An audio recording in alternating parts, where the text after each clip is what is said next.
السلام عليكم ورحمة الله وبركاته. أهلا بكم في لقاء جديد على قناة بداية حياة. طبعا شفنا قانون الإيجار القديم اللي صدر وعمل لغط في المجتمع المصري وعمل انقسام. طبعا أنا بكلمكم، أنا من موقعي ده موقع قوة. ليه موقع قوة؟ إني أنا هحكي لكم تجربتي الشخصية. أنا مريت بظروف المالك والمستأجر في نفس الوقت. يعني أنا طبعا وأنا شابة طبعا عندي بيت أهلي، وكان بيت أهلي ملك، فإحنا كنا ملاك، وعانينا طبعا الأمرين، إن إحنا كان عندنا بيت ملك ومش عارفين نتحكم فيه، إيجار ملاليم طبعا ملوش علاقة بالتضخم اللي بيزيد حوالينا كل يوم والتاني. وخلينا واقعيين، ما كانش في تضخم أياميها، يعني كانت حاجات بسيطة، يعني نمو النملة يعني التضخم ده، لأن إن كان يكون معدوم أصلا كمان. طيب يبقى انا مريت بالتجربه دي، وكنت اتمنى ان القوانين تتغير في وقتها، بس كنت طفله يعني او شاب، يعني سن الشباب 15 16 سنه، لغايه ما المهم زهقنا وبعنا البيت دلوقتي بملاليم طبعا وعانينا. يعني تخيلوا بقى ان انا، يعني اخواتي كانوا شباب، 5 شباب محتاجين يتجوزوا، اللي عايز يخطب محتاج شقه يقعد فيها، وفي نفس الوقت البيت بتاعنا يعني يعتبر محتل، يعني الناس ساكنه بملاليم ب2 جنيه. يعني كان اقصى ايجار عندنا كان 25، يعني البيت كله مثلا عماره 4 ادوار 8 شقق، كان ايجار ما بيجيبش ال 111 جنيه. يعني اذلال ما بعده اذلال. وفي موقع حاليا انا ساكنه بالايجار، بس الايجار اللي هو الايه بقى، اللي هو الحديث، خلاص ملوش علاقه بالقوانين القديمه اللي قلت لل 59 قانون 59، ولا القانون القديم اللي بيخضع لقوانين الايجارات.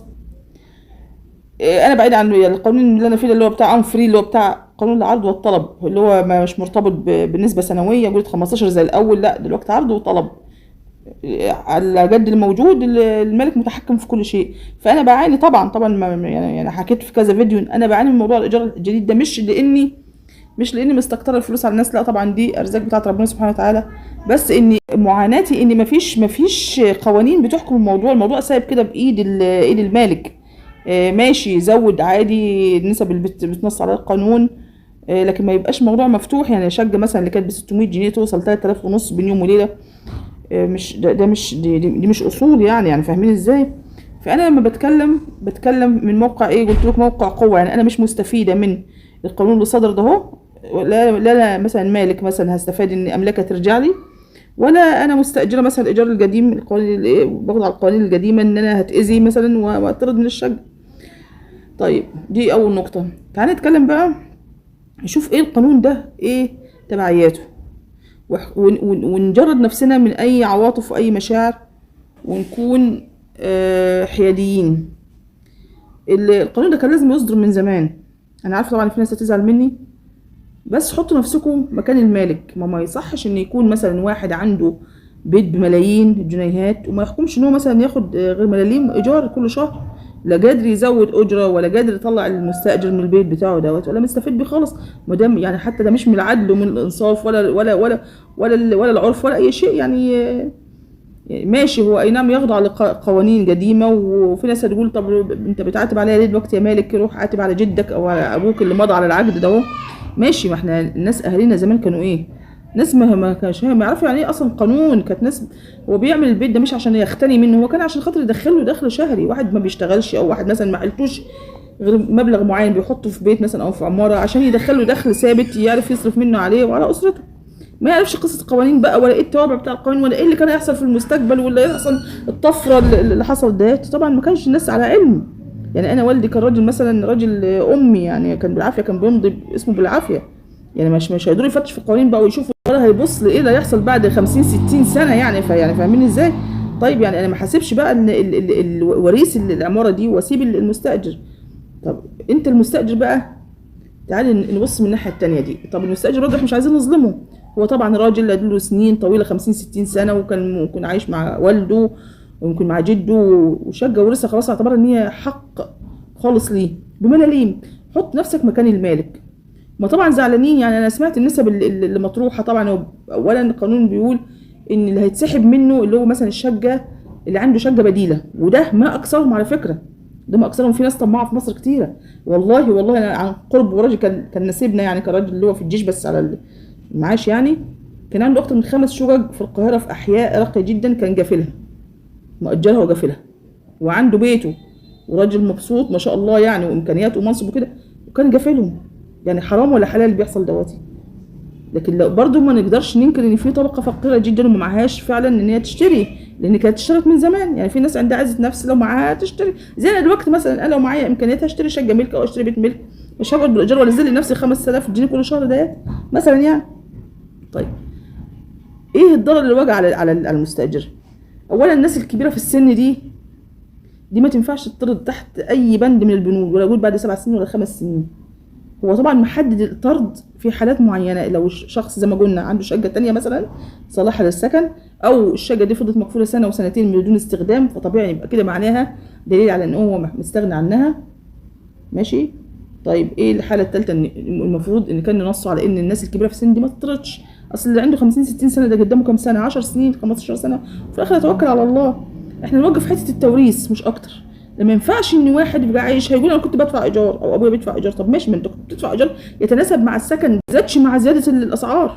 يعني ما يبقاش واحد ساكن من 50 60 سنه ب 2 جنيه وتيجي تقول لي دلوقتي لا هدفع ال 2 جنيه. او حتى القانون برده ما انصفهمش، يعني حتى القانون اللي صدر النهارده اللي هو امبارح ده برده ما انصفهمش، بيحط لي 20%. هيقسم اولا هيقسموا المساكن دي حسب الطبقات، يعني مثلا اقتصاديه معرفش ومتوسطه والكلام ده كله، يعني في حاجه هاي كلاس، حاجه مثلا زي الزمالك والمهندسين مثلا هيقسموها طبقات وهيزودوا اقل مش عارفه بحد ادنى 20 ضعف، بس ما يزيدش عن ما يقلش عن 2000 جنيه. طب تعالى قارن بالاسعار الحاليه. يعني انا دلوقتي واخده شقه ب 5000 جنيه، الشقه دي من سنه بالظبط كانت ب 2000 2000 ونص. ماشي.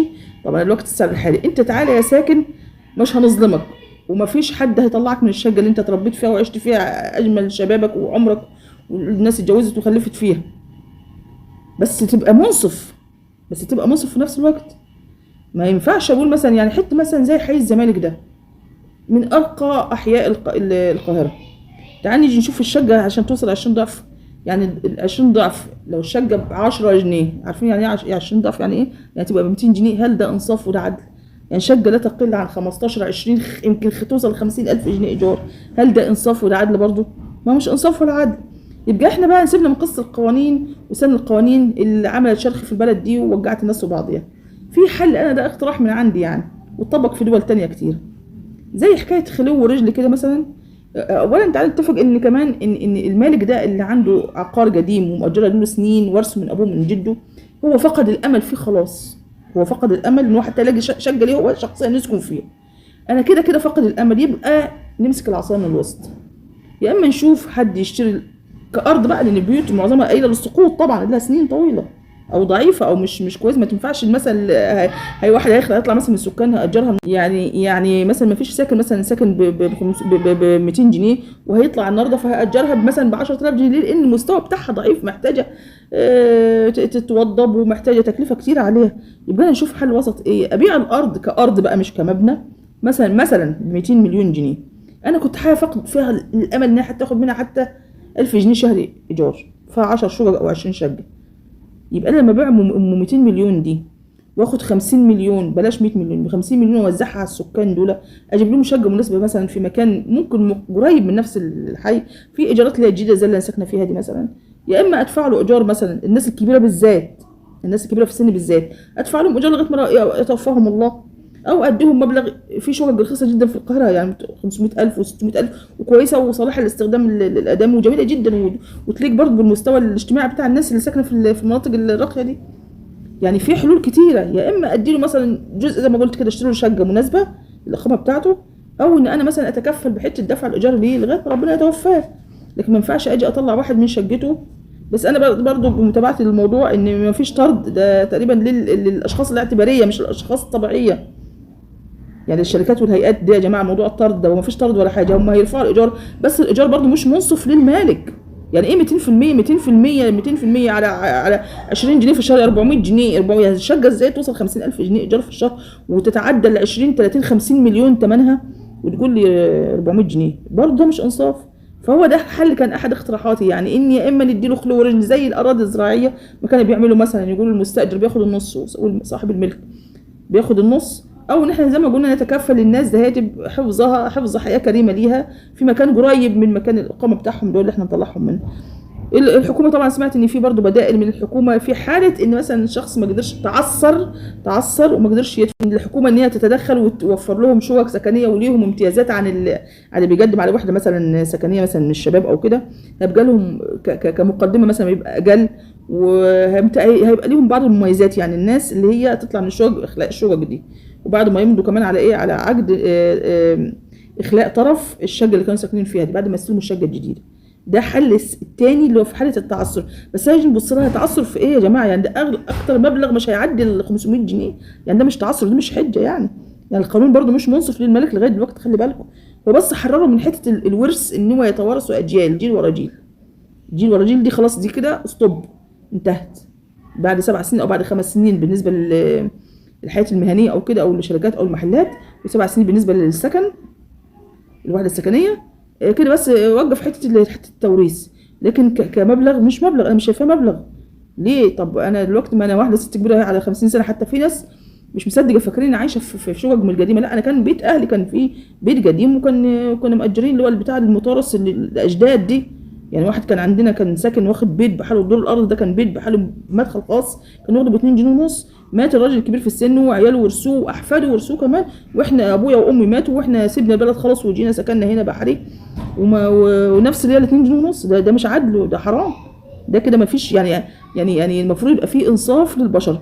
وحتى الموضوع دلوقتي معلق في المحكمه الدستوريه، المفروض هتنظر فيه. بس ده برضو حتى الموضوع لو كان مش قانوني، بس من المفروض القوانين دي تكون منصفه وتكون تحقق العدل، مش مجرد قانون خلاص يعني يكتم الوسط. يعني حتى لو مخالف، حتى القانون ده لو مخالف للمحكمه الدستوريه او القوانين الدستوريه، لا لابد برضه من وقفه. ما هو مش قرآن منزل ما ينفعش يتغير. على مده من سنه كام القانون ده يا جماعه؟